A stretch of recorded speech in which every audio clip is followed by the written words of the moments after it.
Hello and welcome back to More Than Commas. I'm Cory Shepard, and this is the special features behind the scenes edition of our deep dive into 529s. And today I'm going to share with you the assumptions and spreadsheets we used to build this episode. We wanted to divide them in half so that we could give a solid once through of the strategy with everybody that wants to hear it, and now give everyone who wants the opportunity to go deeper into these spreadsheets to see all the numbers as well. So this is the rate of return assumptions that we use for all of our scenarios. We used the real S&P historic returns back to 2003 as our simulation for the different 529 and brokerage account scenarios. Now we did make a couple of changes. So for anything that was relying solely on the 529, when we got down to the last 4 years before school, before finishing funding the 529, we changed from 100% S&P to a 50-50 mix of the S&P and the 10-year treasury notes. So that's just to simulate that down risking that's going to happen right before you need to use the money, just like someone, if they were about to retire, would start to decrease the risk on their portfolio in most cases, right in advance of knowing that they needed to take large withdrawals from that portfolio. We also used, in almost all cases, a 24% top tax bracket and 20% top capital gains bracket. So let's look at each of the scenarios that we covered in the episode. First, as just a level set, a standard brokerage account scenario where we're putting $100,000 in total contribution over 18 years, and then using that over the 4 years of school to pay cash for school as we go from the account. So we put $5,555 and 56 cents in per year. Again, that was me just wanting to solve for 100,000 straight contribution. And then at year 18, we've built up to that 323,000 and change. And then starting in year 19, we're taking money out to send to the financial aid office of whatever school this child has picked. And in the first year, we're using last in, first out methodology, or LIFO, to say that in the first year, we're just pulling back money that we put in without realizing any taxable gain. And then in the last 3 years, spending through all the capital gain in the portfolio as well. So what we're actually paying to the school is $70,000, $76,000, $78,400, and $84,969 and 64 cents. And those very specific amounts are meant to simulate inflation each year as the cost of the school goes up, which is something that we know will happen most likely. Whether or not it's exactly $70,000 per year at that point, I don't know. There's a lot of variation there. So we just picked a number that's in the realm of likely. It's either a very expensive school with a lot of some financial aid, maybe a school that's right on the money there, or there's some scholarships, there's some room and board that's more expensive. Whatever that is, those are the numbers that we used. And I created them to specifically spend down to zero exactly for this account. So as a baseline, I just wanted to create a scenario where we pull out, save up all the money, net of tax, spend it down to zero. So that gives us a good baseline to compare to the 529. So at the end of year 22, we've contributed a total of 100,000, paid 309,000 to the school, paid 52,342 in taxes, or 16.9% of what the college cost actually was, also went to taxes.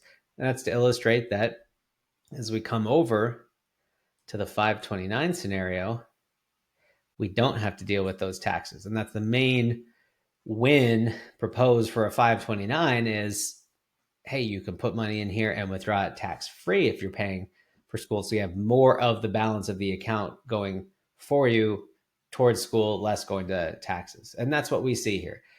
The same 55, 55, 56 a year going into the portfolio, the same rates of return. The only difference is that 323 now all gets to be any money that comes out we get to send to school. So 70,000 withdrawal, 70 to the school, 76, they're exactly equal, which means that once we've spent the same amount of money for the school, all that money that was taxable, that we paid in taxes before, well, now that's left over, plus whatever growth that got to do while it was in the account. So at the end of 22 years, 100,000 contributed, 309, 369 paid to the school, none to taxes, so a total remainder of 64,443. Now, there's a lot you can do with that money. You can pass it on to a younger sibling to pay for their school. You can transfer it to really any beneficiary in your family. You could take it onto yourself if you wanted to go back to school for some other education goals that you might have. You could let that sit and wait for a grandchild to come around. All those scenarios, maybe a long time waiting for the money sitting there. So all those are possible. We wanted to illustrate, well, what if you just wanted to use the money after there was left over after college was paid for? So we said, well, if you have a non-college withdrawal, you have a free return of basis, and we're calculating basis now as a pro rata remainder of what you took out of the original balance, so that we're tracking that basis going down pro-rationally, and then saying that 14,000 comes back tax-free. 50,000 of the remainder is taxable. We pay 12,000 and change on the earnings, which you pay at income tax rates, and then a penalty for taking it out not for college, 10%. So we've got 47,314 total remainder of non-college withdrawal after all taxes and penalties. So that's still $47,000 more than if you had built a brokerage account with the same money. That's a big win for the 529, especially considering you put 100,000 in, and it's nearly 50% of your original contribution is now remaining after paying for school. Like, that's a great step in an amazing direction, but that's not the whole story. Like, this may work really well for a family, and if this is how that scenario works out, nothing wrong with it at all. But there are some other options. Now, here in scenario 3, we're going to consider a brokerage account, but with student loans as a part of the strategy for funding school. So in this scenario, we have the same 56 a year over 18 years, totaling to 100,000. We hit the same 323 at that 18-year mark. But then we don't start withdrawing from the account to pay for school. We start accruing student loans. And we're using the 9% parent plus loan rate. That's the current federal loan rate as of the creation of this episode, which is the highest in the controlled era post 1980s. But in the 1980s, there were some higher student loan rates for parents at those higher interest rates at the time. The government has since controlled with some caps on that, but this is the highest that we've seen it for most of our lifetimes as far as potential students go. So we're accruing student loans each year to pay the bill to the school, which means with interest, we have 382,000 and change of student loans due to pay at the end of that 4 years. Now, we cash out 453,000 to pay the 70,000 of capital gains tax necessary to net down to the exact 382,996 and 86 cents to pay off that loan entirely. And we do that at the beginning of the 5th year. So in this strategy, though, you'll notice we don't down risk the returns. We keep with straight S&P returns as we head into school. And that's because we don't have to pay money out of this account at a specific point in time for a specific reason. So we no longer have to deal or relate to risk in the same way in the market. The reality is, if we're in an allocation that we assess and can have confidence will have a higher average return over time than the student loan rate, then we just need to be patient and wait, even if we have some down years at the beginning of our strategy, we just wait until the performance of the market brings us above what the net cost of the interest has been to pay off the student loan, and have some money left over. So in this case, the returns during school, even with a negative 18 year in that 4-year time horizon, worked out well enough to show the concept of this strategy. So we didn't play it out any further than that. But if you had 4 negative years in a row during school, you could just let that loan ride longer, let the account recover. And if you can have patience and confidence in the strategy, there's a route to making sure it works out well in the end, or high likelihood of it working out. So in this case, we have 100,000 contributed, same 309 paid to the school, but now we have an additional 73,000 of student loan interest, and the taxes paid, 70,000 of taxes paid to clear out the account and pay off the interest in the loan. So we have 22.87% taxes as a percent of college, which is higher than the 529 example, higher than our original brokerage example. But we have a pre-tax remainder after paying for school of 83,000. We do have to pay some taxes on that at capital gains rate if we were going to cash that out as well.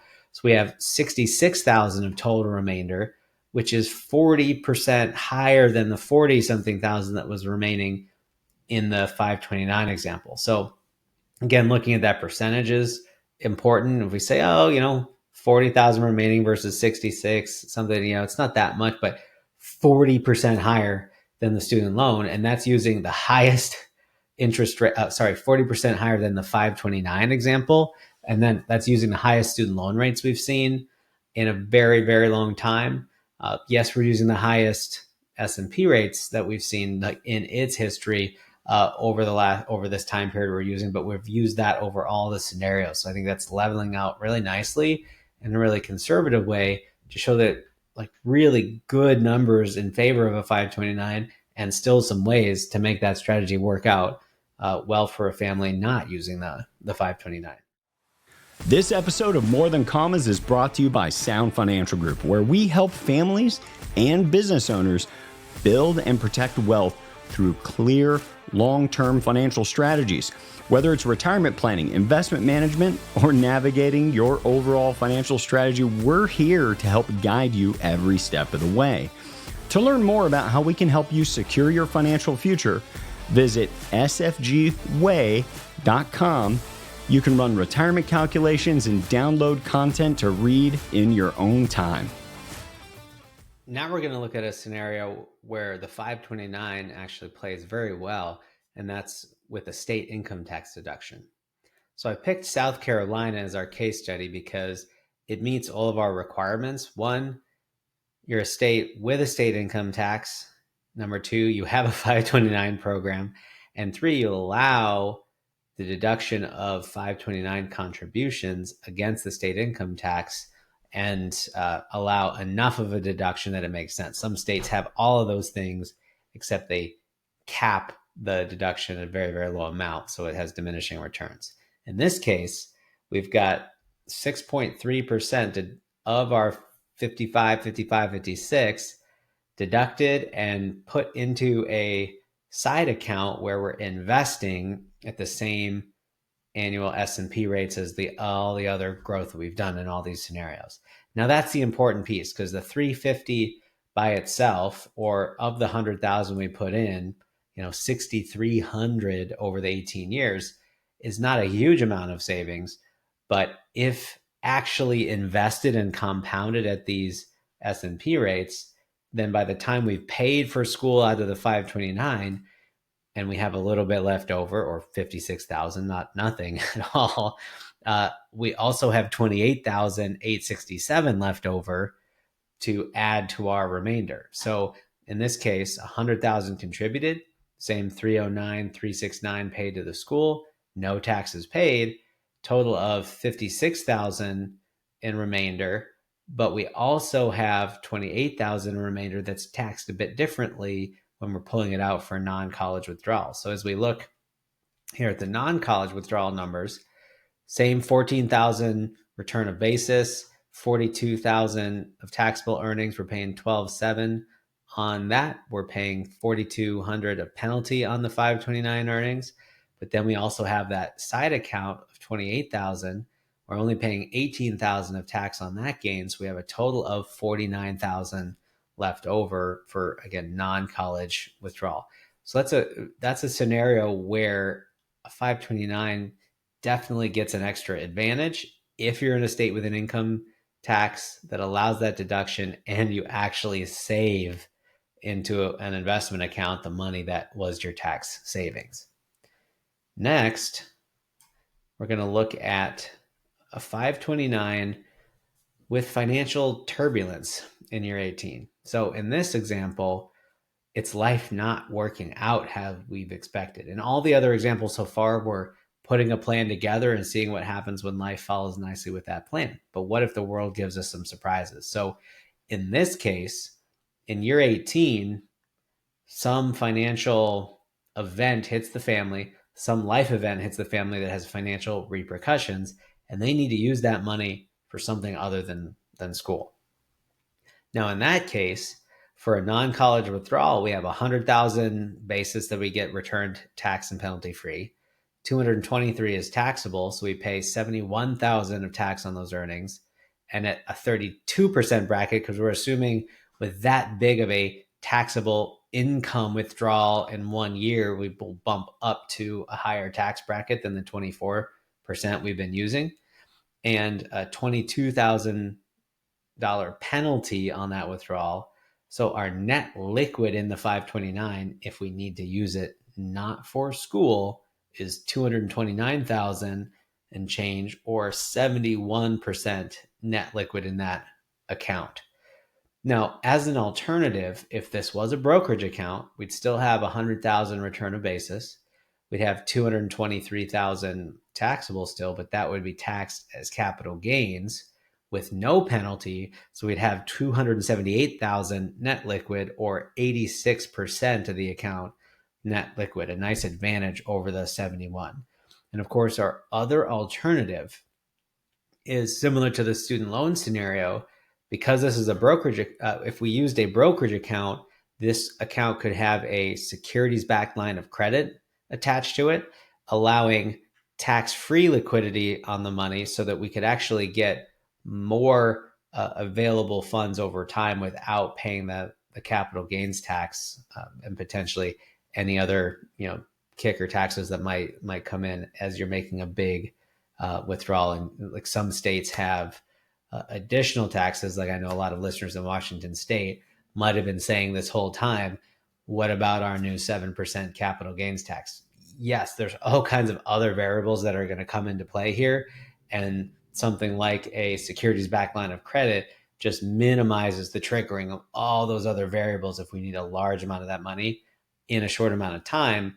And we can potentially get some growth out of our account while we're using it. So that's one other alternative that we didn't play out on the sheet just because it would be something similar to the brokerage alternative here, just without those taxes. So the final scenario was our new take, our new potential strategy with the new Roth IRA conversion privileges of a 529 that we're calling the collegium Roth. So in this case, the strategy is not to go in with the idea that we're paying for school with the 529 and see what we might do with everything that's left over. It's to go in specifically using the 529 to front load Roth contributions and then seeing what's left over after that we might use for school. So in this case, we've got two contributions in the first 2 years, 5,000 and 3,000, and then another contribution in year 13 of another 5,000. Now, here are the goals for this. One, to start the clock ticking on the 15-year requirement of this new Roth conversion rule. So we need to have had the 529 open for 15 years before we're allowed to start converting money to Roth. And then we also need to have money in the Roth for at least 5 years before we convert that dollar. So I wanted to illustrate the first year to start the clock running, and then that last year to say that by the time, or that last year that we could put money in, to say that in year 15, all the dollars are eligible for conversion. Now, I don't think you have to do it absolutely that way. You could still put some money in after year 10 and start converting the earlier dollars. But again, I wanted to simplify this and show a few of those key points. Now, I also used a 4-year-old to illustrate, like, what if you're not doing this from day one with a baby? How does it work? And also because my oldest is 4 and I'm really curious on whether or not I want to use this for them. Uh, Long story short, I'm not fully decided on the long-term strategy, but I absolutely have put $100 into 529s in the state of Illinois for both of my kids, just to have that 15-year clock ticking, just so I can figure it out over time if we want to do this. So in this case, we've got Illinois income tax deductions. Illinois' income tax is a flat 4.95 right now.